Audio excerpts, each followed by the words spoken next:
in the charitable law section. We're doing a seminar and webinar today on cybersecurity for charities. Charities and nonprofits need to care about cybersecurity and make sure that they're protecting all kinds of important data that they deal with, whether it's donor data, client information, employee information, volunteers. There's a lot of data that scam artists would like to make use of. And so it's part of the fiduciary obligations that charitable leaders have in making sure that their data is being properly prepared for.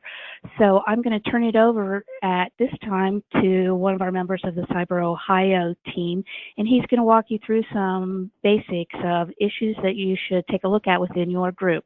Here you go, Anil. Thank you, Beth. Good morning, everybody. Good afternoon.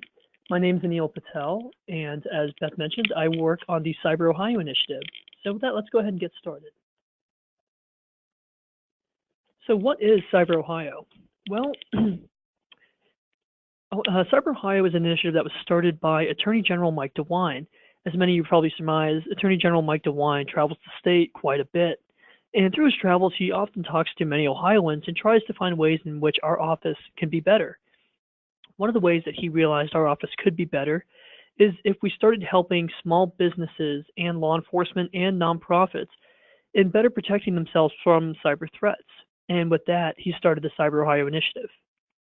Now, before we get started, like any attorney, I have to give you a disclaimer.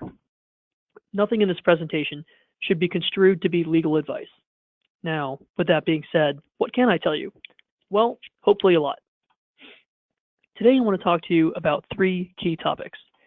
The first is the current cyber landscape. The second are common threats.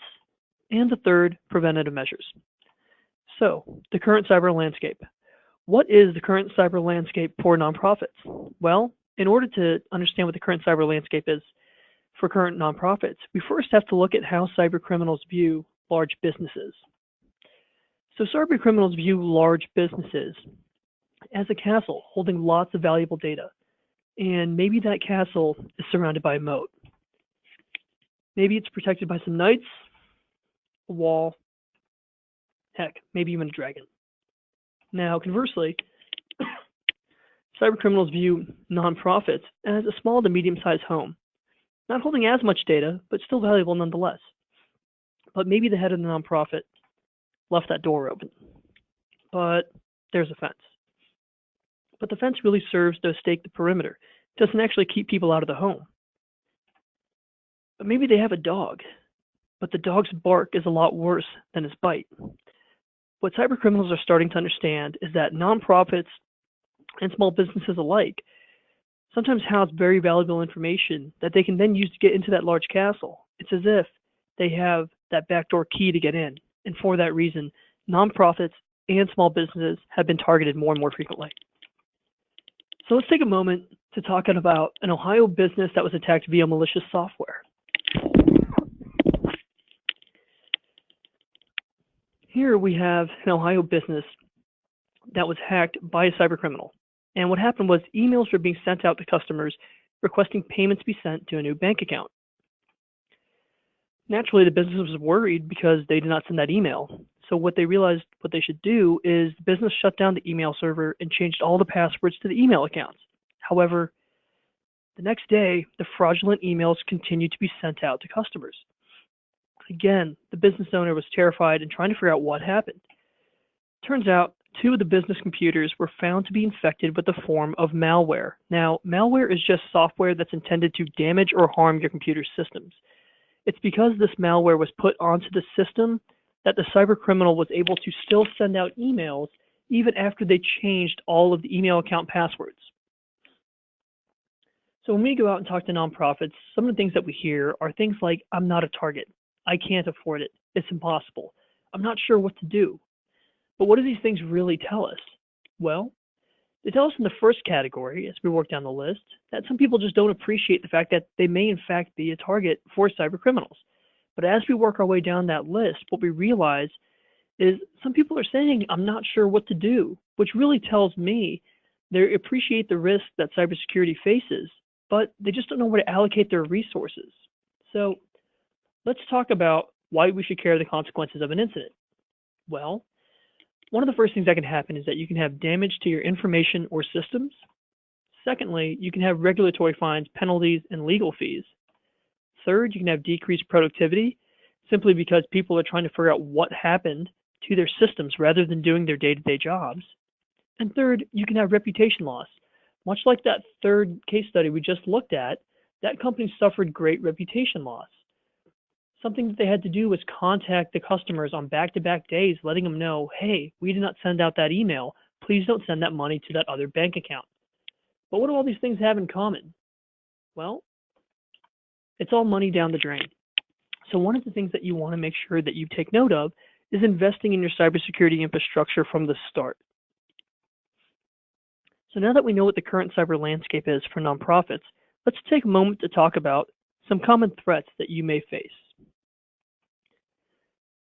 So some of the common threats you may face include things like phishing, social engineering, ransomware, skimming, and human error. So let's tackle these one at a time. Phishing.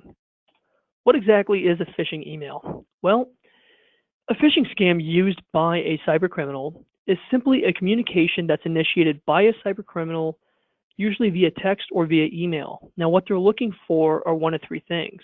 They want you to, one, give up valuable information by interacting with that email. Secondly, they want you to give up some credible login information, whether that's your personal identifiable information or just your login credentials. And third, they're trying to get you to click on a link that will download some of that malware that we just spoke about a moment ago onto the computer, so that way they can get onto your system and peruse your network freely. Now, the next one is how to detect phishing. These attacks are highly used. They're used across every single industry, and it's one of the most common attacks we see. Because of that, we highly encourage you to take time to educate yourselves on what are some of the signs of phishing. Now, my team and I put together 3 points that we think really help you identify what these attacks will look like. The first step that you want to do is investigate. So check the emails for signs of phishing. So one of the things that we talk about is look at the from line. Who is this email coming from? Sometimes it may state a name, but then take a look at the email address. Sometimes the email address isn't correct. Secondly, take a look at the subject line for the email. Many times, phishing emails will ask you for immediate action, or they'll have something incredibly generic on the subject line, such as important account information. Lastly, take a look at the downloads, links, and attachments that might be within the email themselves. Many times, clicking on these downloads, links, and attachments will put malware onto your system. Next, you want to verify with the sender via non-email method that they actually are the ones who sent that email.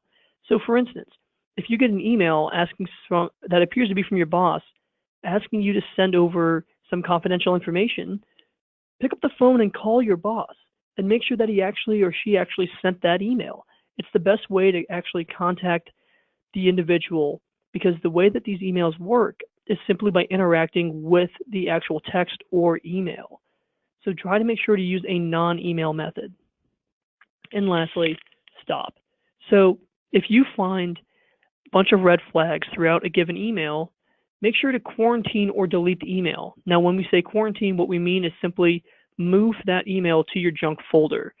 Many times when you see things like Gmail or Yahoo or any of those types of email accounts, they can filter those emails into your spam folder. Again, the way that these phishing emails work is by having the user interact with the given email. Next, social engineering. So what exactly is social engineering? Well, it's a tactic that's used by cybercriminals, and where they're trying to manipulate people into performing actions, i.e. like sending things like personal information, W-2s, or transferring money, or divulging confidential information, a system information, or something like passwords. One of the things that cybercriminals are using with social engineering is simply calling individuals at a given organization. Now, the reason that they do this is because many times it's easier to trick a person than it is to actually hack into a given system. Why spend all that energy and time hacking into a system if someone is going to give you the login credentials you need to get in? It's a much more efficient way for cybercriminals to get into a system. Now, malware. As I mentioned a moment ago, malware is just software that is intended to damage or disable your computer or your computer systems.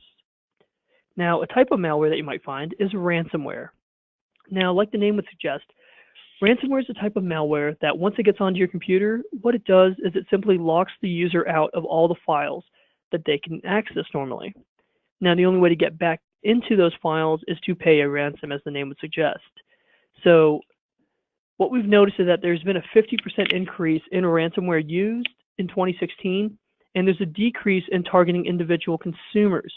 They're actually starting to go after nonprofits, small businesses, and large businesses alike more and more frequently because the data is much more valuable, and those companies and nonprofits are in times much more likely to pay.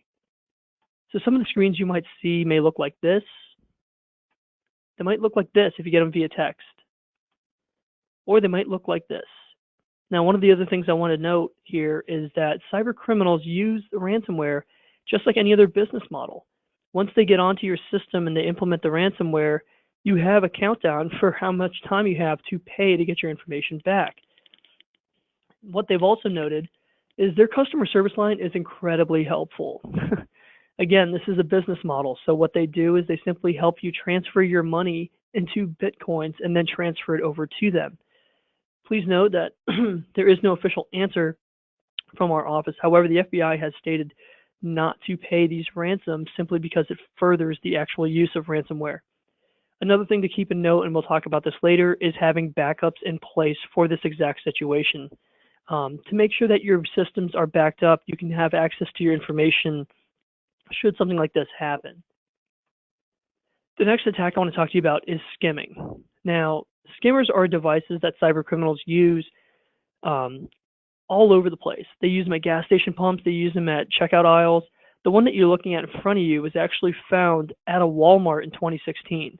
Now, what a skimmer is it's a device that goes on top of a point of sale device, and it simply skims or takes the PIN number and the credit card or debit card information from every swipe and sends it back to the cyber criminal so they can use the same information. Now, in this particular photo, the skimmer is actually the device on the left. It's a little bit bigger than the one on the right, and it simply fits right over top. You wouldn't even recognize it unless you shook the actual point of sale device. Now, one thing to note about this particular skimmer is that once it was installed on top of the actual skimmer or the actual point of sale device, it downloaded malware onto the system. So even once it was removed, it was still taking information from the individual cards that were swiped. So please keep in mind when you go to your local gas station or grocery store to be on the lookout for skimmers. Many times at gas stations, you will see that sign that says, if the seal is broken, do not use. The reason for that is that cyber criminals are actually having to break that seal in order to install the skimmer. So you should have some red flags that go off if you see that. And human error. So one of the big things that we wanted to mention, as I talked about a moment ago, is that cyber criminals are realizing that they may not have to break into all of your cybersecurity infrastructure. Many times they can just count on a person making a mistake, and that's how they get onto the system. So many times, whether that's social engineering, whether it's someone clicking on a link they're not supposed to click on, inserting a USB device from home that's compromised, many times human error is in fact the weakest part of the cybersecurity chain. So it's really important to educate yourselves and your employees and coworkers on the cybersecurity issue. So now that we talked about common threats, let's take a moment to talk about some preventative measures.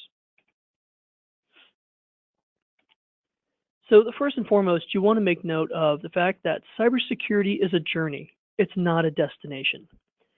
Now, the reason for that is cyber criminals are increasingly persistent and smart. They are coming up with new attacks every single day.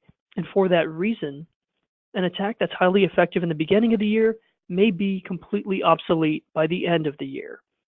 For that reason, your cybersecurity infrastructure needs to stay up to date, and you need to account for the new attacks that are coming out. So what are some things that you'll need to do? Well, you'll need to identify your organization's information. You'll need to determine what that information is worth, understand the threats and vulnerabilities, and get help when needed. So for this part of the presentation, we relied on the FTC principles of protecting information to give you some sort of a framework that you can use moving forward. So the FTC has broken them down into the following steps: take stock, scale down, lock it, pitch it, and plan ahead. Now, you need to remind yourselves here that cybersecurity is not some checklist that you can just mark off and say, yes, now I'm cyber secure. Instead, you have to think about it as a cyclical process, something that you'll continually have to account for as the cybersecurity landscape changes throughout the year. So let's take these one at a time. Take stock. First, you want to know what personal information you have on your digital devices. So what does that start with? First, locate where your company stores data. So is that your computers, your laptops, your USB devices, mobile devices? And don't forget your printers and fax machines. Every print job you send to your printer or fax machine is stored there. It too has a hard drive, so be very mindful about the information that you print. Second, you want to track the information through your nonprofit. So you want to make sure that you know where that information is coming from and where you are actually disseminating that information to at a later time.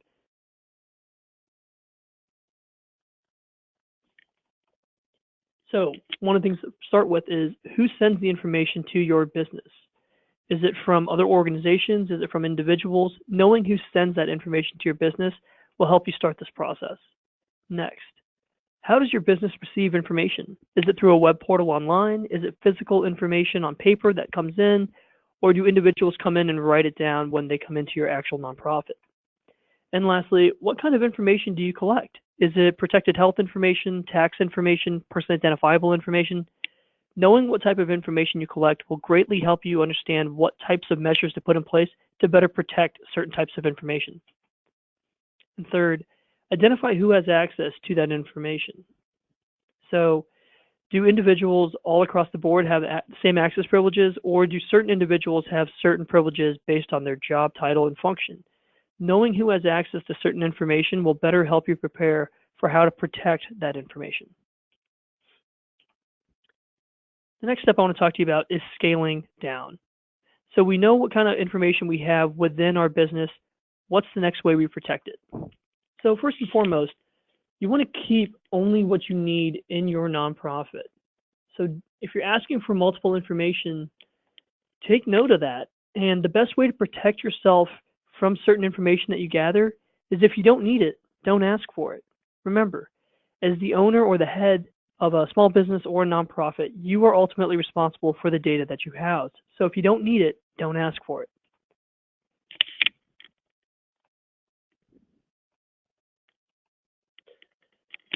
Again, ask for and keep only what you need. And secondly, another feature to look at is restrict access to the information you need. So for instance, if someone who works in your nonprofit doesn't need access to payroll information, then don't give them access to that payroll information. Consider tailoring the access privileges each individual has to their job functions. This is a free step, and it's something you can do when you're setting up each individual user account. So that way, every individual employee has their own login name and login password. So now that we've scaled down, how do we actually use technology to help better protect the information? Well, let's take a moment to talk to you about electronic security. The first thing I want to talk to you about is encrypting information.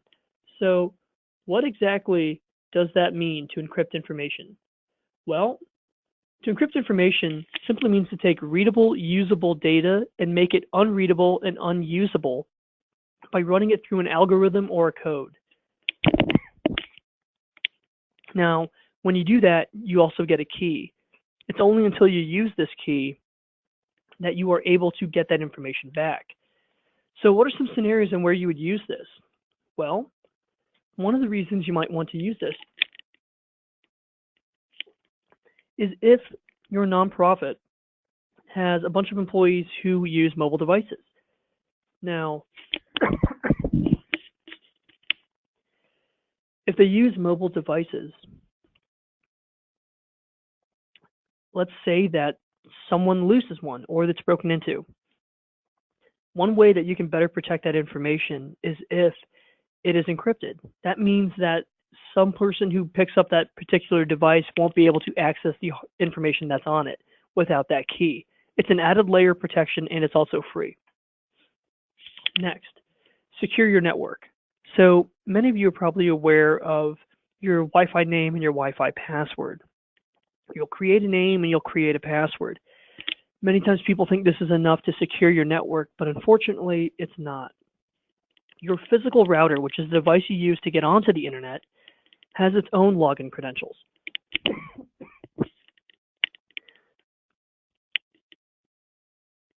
And if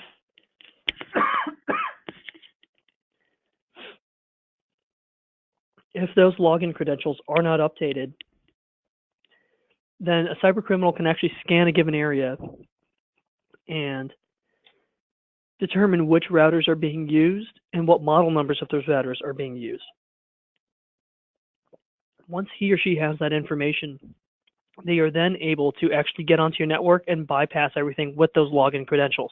So for that reason, it's incredibly important that you update not only your Wi-Fi name and password, but also the physical settings on your router. Next, lock your computers. So what we mean by this is, for those of you using Windows computers, anytime you get up from your computer, get in the habit of hitting the Windows L key. By hitting the Windows L key, it locks your computer, and what I mean by that is it sends you back to the login screen. But don't worry about the applications you have running, they'll still be there. All this means is that the user will then have to input their password in order to get back onto the computer. But why would we use something like this? Well, one of the main reasons why we use this feature is because it helps better protect the information that we have on our computer systems, because it doesn't allow some passerby to simply jump onto the computer and start perusing our network. It's another added layer of protection, and it's completely free. Anti-malware software. So one of the things to note with anti-malware software that many of you probably heard of is something like Norton Antivirus or McAfee. Now, these programs are fantastic. They come at different prices, so you'll have to do what's best for you and your nonprofit. However, what these programs do is they scan your entire system and they find malware. Again, malware is malicious code that is intended to harm or damage your computer or computer systems. Once it identifies where the malware is on your systems, many of these programs will actually delete that malware from your systems to keep you safe. Please note, though, you have to run this program on regular intervals. You can't simply run it one time. So find a time that works best for you and your nonprofit. Do you run that every single time you log on to the computer? Every time you log off? Find a time that works best and stick to it. Firewalls. So many of you are probably familiar with firewalls, but what they simply do is they scan potentially harmful information and they keep it from getting onto your actual network. Many firewalls can actually be free. They come with certain devices and operating systems. Other firewalls actually cost money. So depending on what the best avenue is for you and your nonprofit, you can kind of choose that particular avenue. But at the very least, we highly recommend that you activate at least the free firewall because it really goes a long way. User accounts. You heard me talk about this a moment ago and scale down.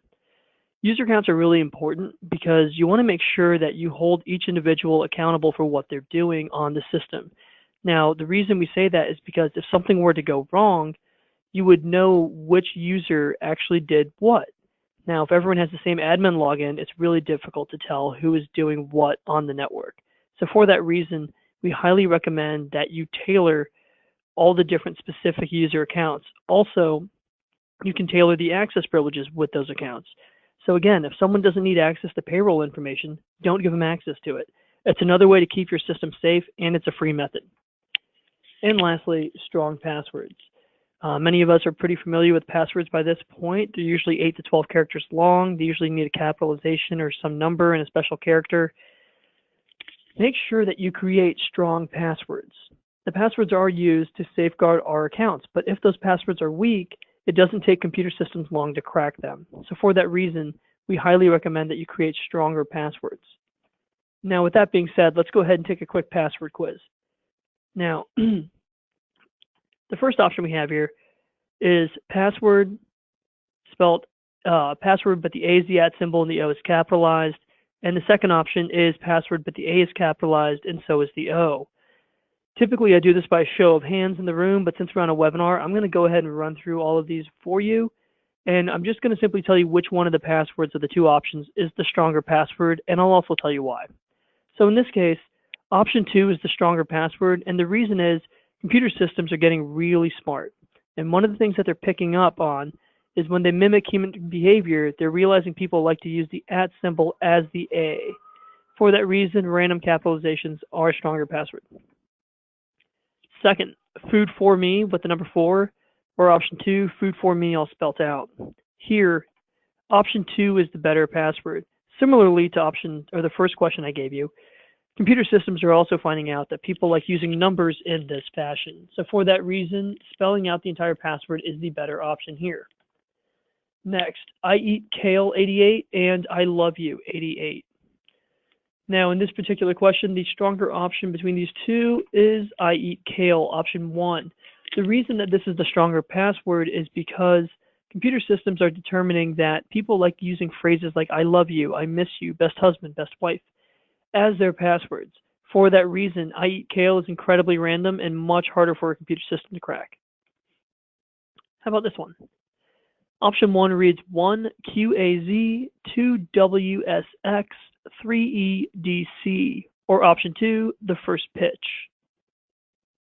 Now here, the stronger password is actually option 2.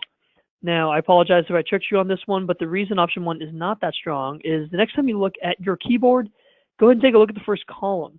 The first 4 keys that you'll see are 1 QAZ, column 2 reads 2 WSX, and column 3 reads 3 EDC. Now, while that looks incredibly complex, it's not that hard of a password to crack, and for that reason, computer systems will actually get through that fairly quickly. And the last one, Johnny RTXE, or option 2, Johnny 1421. In this instance, Johnny RTXE is the stronger password. Now, the reason for this is more simple than the other ones. It's simply because random letters are harder for a computer system to crack than random numbers. Now, please keep in mind that none of these are great passwords, so please do not use these. But we strongly encourage you to talk to your employees and coworkers about these types of password habits. What makes certain passwords strong and what makes them weak. Make sure to talk to them about not using some of these tactics that we just showed you if they lead to bad passwords. Again, you need to make sure you have strong passwords in order to better protect your information. And employee training. So you can have the greatest cybersecurity infrastructure in place, but if your employees are not trained and are still making silly mistakes, it's really all for nothing. So you really have to spend some time training your employees.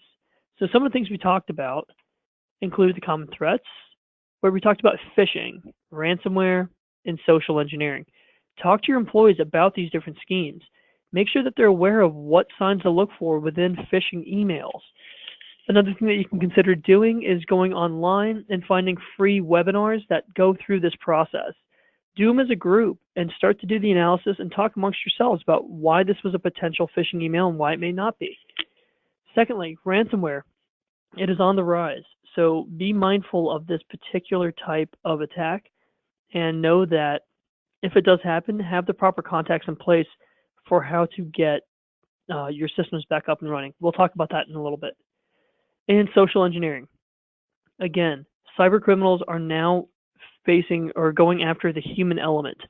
The reason is because the human element is the weakest element within the cybersecurity chain more often than not.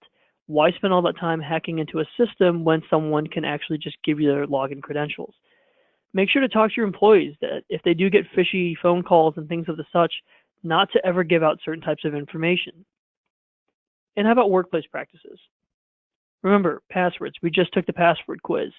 Make sure to do whatever you can to create stronger passwords. Talk to your employees about creating strong passwords. Next, locking devices. So again, for those on Windows computers, that's the Windows L key, but also remember your mobile devices. Make sure that you have a passcode for your phones and your tablets as well. And remember, keep the same standards at home that you do at work. So if work doesn't allow you to do certain things on those devices, make sure you're not doing them just because you're at home now.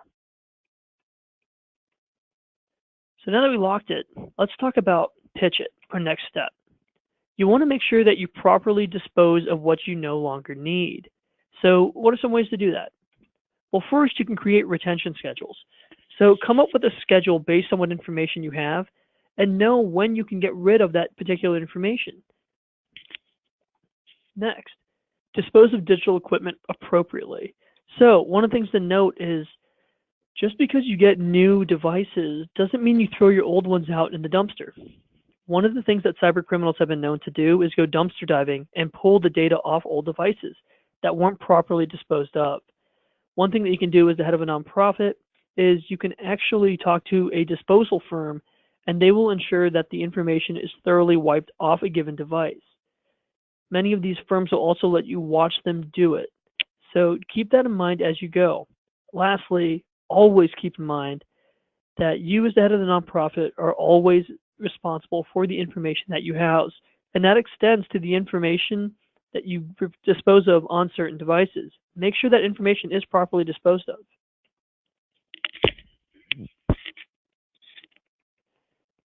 So now what? Plan ahead. The first thing I want to talk about is plan to respond to security incidents. Now, one of the things that I really want to stress here is that the worst time to come up with an incident response plan is when there's already been an incident. So make sure to do some planning ahead of time. Part of that includes backups. So the first thing you want to do is create backups. Now, a backup can either be web-based, which is what many of us call the cloud, or it can be a physical backup. Now, regardless of which one you choose, you'll have to back up your systems on a regular interval. And keep in mind, the more often you back up your systems, the more up-to-date the information will be. But find a schedule that works best for you and your nonprofit.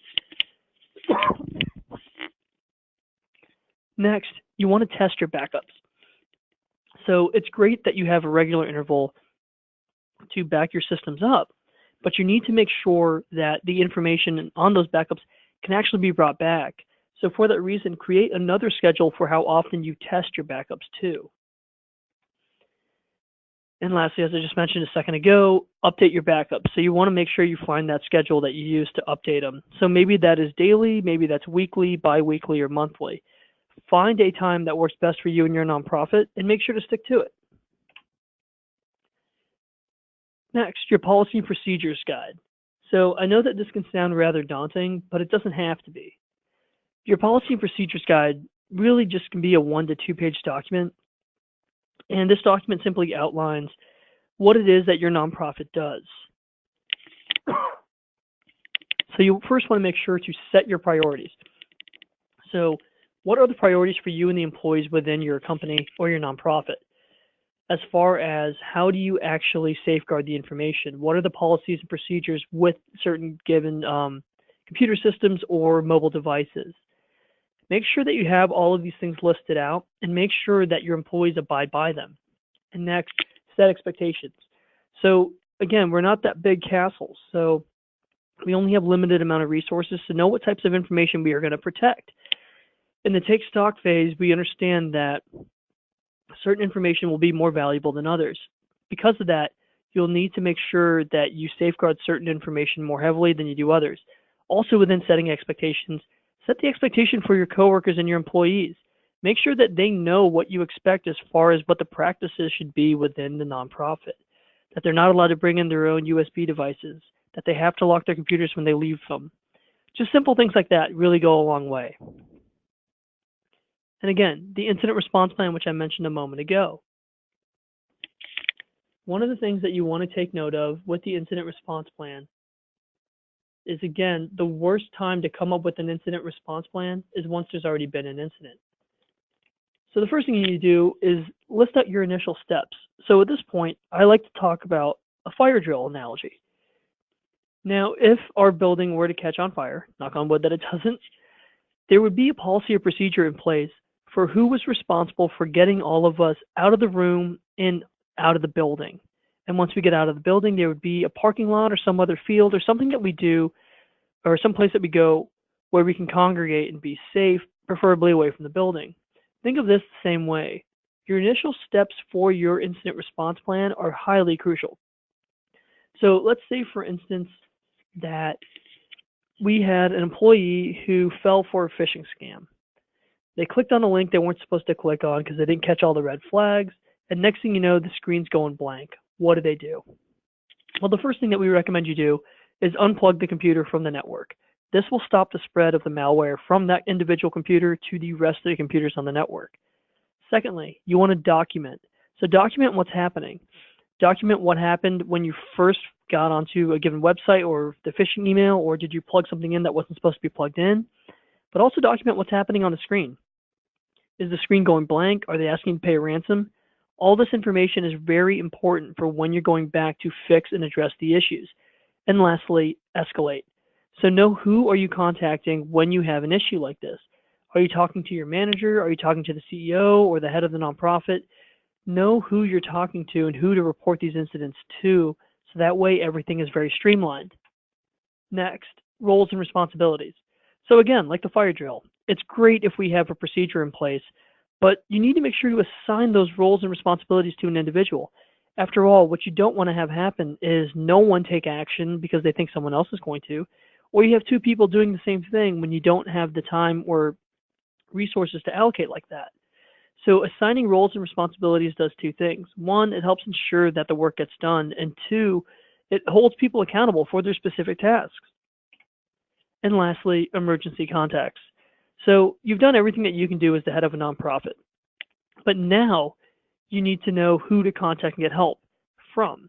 So who we recommend you call is your local law enforcement office, contact maybe your local FBI office, or the IT consulting firm you use to help set up your systems. Make sure to have these names and contact numbers on hand, so that way when this does happen, if it does happen, you're ready to go. So now that we have talked about preventative measures, let's take a moment and talk about when you need to ask for help. After all, we're the head of a nonprofit. We don't have time to go through all the nitty-gritty of an IT consulting firm. So ask for recommendations. Who can you ask? You can talk to your local BBB or your local SCORE office, or talk to similarly situated small nonprofits and see who they use for their IT consulting needs. Next, request quotes. So much like any other purchase you may make in your nonprofit, you'd usually ask for quotes. This is the same way. You want to make sure to see what IT consulting firms are offering for what price, and then go with what's best for you. Next, check past performances. So one of the things to note is you want to make sure you know who's doing, how good the quality of work is for a given IT consulting firm. Make sure to read the reviews and contact the individuals who made those reviews to see if in fact they would go with that certain firm again, or what thoughts they had on them. Find out who will be doing your work. So one of the things to note about an IT consulting firm is many times when you call in, you'll actually talk to an intake officer. Now that intake officer will take down all your information and get a base idea of what kind of needs you need to get done at your given nonprofit. Once that's done, the intake officer will actually assign that given assignment to an IT technician. Find out who that IT technician is before they come out. So don't be afraid to ask for the resumes and the names of who's coming out to do work. If this person is new, will they be supervised? Does this person typically work with nonprofits similarly situated to yours? Or do they work on big corporation systems? Knowing this information will greatly help you moving forward. And lastly, I cannot stress this enough, make sure you understand your consultant. After all, this consultant is going to have the most intimate access to all the data that you have within your nonprofit. You as the head of a nonprofit must be aware of what this person is doing at every step of the way. So it's crucial that this individual will in fact explain to you what he or she is doing every step of the way in a manner in which you understand. If you do not find that this is the case with your given consultant, we recommend that you may go with a different consultant at that point. So what are some things that we can do today? First, access controls. So we can restrict access on those different logins. Consider limiting access to certain information based on job function alone. Next, lock your computers. Remember, that's the Windows L key. It literally takes 1 second to hit, and it locks the screen back out to the login screen. It's another way to protect your systems, and it's completely free. And passwords. Again, we all took the password quiz together, and hopefully you understand many of the nuances that we talked about today. Make sure to take the time to talk to your employees and change your passwords on a regular basis so that they're strong. How about 3 things to do within a month? First, safely dispose of information. Remember, just because you throw stuff out doesn't mean it's safely disposed. Consider talking to an IT disposal firm so that way you can ensure that the information that you are ultimately responsible for was in fact destroyed. Consult with that IT expert. So go ahead and call that IT expert and have them come in and do a diagnostic of your nonprofit. See where they would allocate some of the resources based on your budget and see what might be best for you and your nonprofit.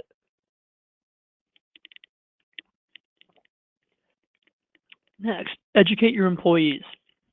Again, you can have the strongest cybersecurity infrastructure in place, but if your employees are not educated on the cyber threats that you face, then it really is all for nothing. One of the things that you can do as the head of a nonprofit is take the time to talk to your employees about cyber threats and just good cyber practicing habits, whether that's creating stronger passwords, locking your computers, not plugging in devices that they're not aware of, where they came from. One of the things to be on the lookout for is that cyber criminals have been known to throw USB devices down in parking lots, parks, other public places in hopes that individuals would pick up the USB device and plug it into their systems. Believe it or not, that's a way that many systems have been compromised. Talking to your employees about what's appropriate and what's not acceptable within the office is very important, especially when it comes to your IT profession or your cybersecurity needs. How about 3 things to do within a year? First, that policy and procedures manual. Again, this doesn't have to be a huge manual. This can be a 1 to 2 page document outlining where you're going to allocate your resources, what the expectations are of the employees who work at your nonprofit, and steps that you can take moving forward. Next, hire that expert. So you had that expert come in, they told you a good diagnostic of what it is that you can do to better protect your systems. We encourage you to go ahead and hire one. Make sure that you're spending some of your resources to protect the information that you house. And lastly, cybersecurity is a culture. And what we mean by that is if you buy into it, so will the rest of your employees. It is so incredibly important to stay up to date with the cybersecurity landscape because it is constantly changing. The best cybersecurity infrastructure you can have in place at your particular nonprofit is a bunch of employees who are all holding each other accountable. At the end, you're running a nonprofit. You don't have time to look over everyone's shoulder to make sure that they're doing what they're supposed to do.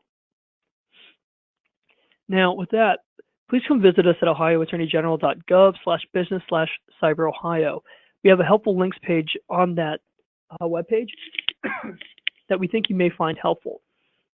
We have some frameworks and some other laws and resources that we think could help you moving forward, so we encourage you to come by and take a look. And lastly, we want to help. So if you have any questions, please do not hesitate to reach out to me and my team.